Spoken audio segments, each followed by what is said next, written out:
આજે નર્મદા વન વિભાગ દ્વારા જિલ્લા કક્ષાના વન મહોત્સવનો કાર્યક્રમ રાજપીપળા સરદાર ટાઉન હોલ ખાતે રાખવામાં આવ્યો હતો.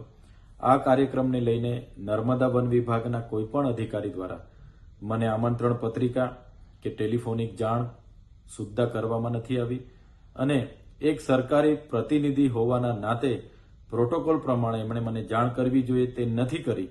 એનો આવનાર દિવસોમાં અમે ખુલાસો માંગીશું. બીજું, મનસુખભાઈ વસાવાએ નામજોગ આક્ષેપો કર્યા છે કે ચૈતર વસાવા ધારાસભ્ય હોય અને જંગલો કપાવી રહ્યા છે. ત્યારે મનસુખભાઈ વસાવા ડેડિયાપાડા અને સાગબારામાં આવીને જોઈ નર્મદા જિલ્લામાં જો સૌથી વધારે જંગલો હોય તો એ અમારા ડેડિયાપાડા અને સાગબારા વિસ્તારમાં છે. આજે પણ અમારા આદિવાસી સમાજ જંગલ સાથેનો નાતો છે.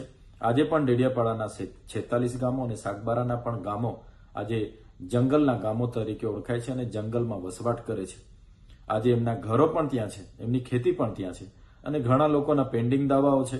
એ પણ સત્વરે આવનાર દિવસોમાં મળે એ સરકારમાં અમે રજૂઆત કરવાના છે અને ડેડિયાપાડા અને સાગબારાનું જંગલ સચવાય એવી રીતના અમે પણ પ્રયાસો કરીએ છીએ.